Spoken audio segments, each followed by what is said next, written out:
Bismillahirrahmanirrahim. Assalamualaikum warahmatullahi taala wabarakatuh. InsyaAllah hari ini kita akan mempelajari subjek ibadah tahun 4 di dalam tajuk azan. Dalam tajuk azan kita akan melihat 7 perkara. Yang pertama ialah pengertian azan, yang kedua hukum azan, ketiga lafaz azan dan ertinya, keempat jawab azan, kelima syarat sah azan, keenam sunat ketika azan dan yang ketujuh makruh ketika azan. Pertama ialah pengertian azan, terbahagi kepada dua dari segi bahasa dan juga istilah. Dari segi bahasa, azan bermaksud pemberitahuan. Dari segi istilah, azan merupakan lafaz yang khusus sebagai satu pemberitahuan masuknya waktu solat fardu. Azan nak beritahu masuknya waktu solat fardu yang 5 iaitu subuh, zuhur, asar, maghrib dan juga isyak. Kedua ialah hukum azan. Hukum melakukan azan adalah sunat muakkad, sunat yang sangat dituntut. Ia dilakukan sebelum menunaikan solat fardu. Untuk makluman, azan mula disyariatkan pada tahun pertama hijrah Nabi Muhammad SAW di Madinah. Maksudnya azan pertama kali dilakukan di Madinah selepas Nabi berhijrah pada tahun pertama hijrah. Kemudian orang yang melakukan azan dipanggil muazzin. Tapi kalau kita kat Malaysia, kita panggil orang yang melakukan azan ni Bilal, sempena dengan nama sahabat Nabi SAW, Bilal bin Rabah, orang yang pertama melakukan azan. Tapi panggilannya sebenarnya muazzin. Okey, kemudian azan dilakukan sebagai pemberitahuan masuknya waktu solat serta menyeru orang-orang Islam supaya bersama-sama menunaikan solat. Satu, azan tujuan dia nak bagi tahu kata dah masuk waktu solat dah. Subuh, zuhur, asar, maghrib, isyak. Kemudian dalam masa yang sama, azan ni juga nak menyeru, nak panggil orang Islam supaya sama-sama menunaikan solat secara berjemaah. Ketiga ialah lafaz azan dan ertinya. Yang kotak sebelah kanan ni lafaz azan, yang kotak sebelah kiri ni maksud ertinya. Jom kita tengok. Allahu Akbar, Allahu Akbar, Allah Maha Besar, Allah Maha Besar. Asyhadu an la ilaha illallah. Aku bersaksi tiada Tuhan melainkan Allah. Asyhadu anna Muhammadar Rasulullah. Aku bersaksi Nabi Muhammad pesuruh Allah. Hayya 'alas solah. Marilah menunaikan solat. Hayya 'alal falah. Marilah menuju kejayaan. As-salatu khairum minan naum. Solat itu lebih baik daripada tidur. Allahu Akbar, Allahu Akbar. Allah Maha Besar, Allah Maha Besar. La ilaha illallah. Tiada Tuhan melainkan Allah. Okay, cuba tengok yang Ustaz dah warna kuning tu. Yang warna kuning tu adalah lafaz tambahan ketika azan waktu subuh sahaja. Waktu lain tak ada. As-salatu khairun minan naum ni hanya ada ketika azan waktu subuh. Yang keempat ialah jawab azan. Apabila kita mendengar azan dilakukan, kita disunatkan menjawab azan. Okey, jom kita tengok. Yang sebelah kanan ni ialah lafaz azan. Manakala yang sebelah kiri ni ialah jawab lafaz azan tu macam mana. Allahu Akbar, Allahu Akbar. Jawabnya Allahu Akbar, Allahu Akbar. Asyhadu an la ilaha illallah. Jawabnya asyhadu an la ilaha illallah. Asyhadu anna Muhammadar Rasulullah. Jawab pun asyhadu anna Muhammadar Rasulullah. Hayya 'alas solah. Jawab dia la haula wala quwwata illa billahil aliyil azim. Hayya 'alal falah. La haula wala quwwata illa billahil aliyil azim. As-salatu khairum minan naum. Sadaqta wa bararta. Allahu Akbar, Allahu Akbar. Allahu Akbar, Allahu Akbar. La ilaha illallah, la ilaha illallah.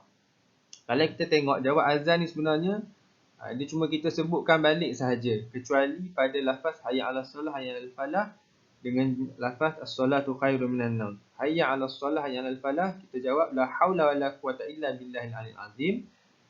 Pada lafaz as-salatu khairum minan naum, kita jawab sadaqta wa bararta, yakni ketika azan subuh. Yang lain cuma kita ikut dan ulang balik sahaja. Yang kelima ialah syarat sah azan. Yang pertama, mesti masuk waktu. Yang kedua, Muslim, iaitu seorang yang beragama Islam. Selain pada agama Islam, tak sah azan tersebut. Yang ketiga, mestilah seorang yang mumayyiz, boleh membezakan antara perkara yang baik dan perkara yang buruk. Yang keempat, mestilah seorang lelaki, perempuan tak dibenarkan, tak sah azan perempuan.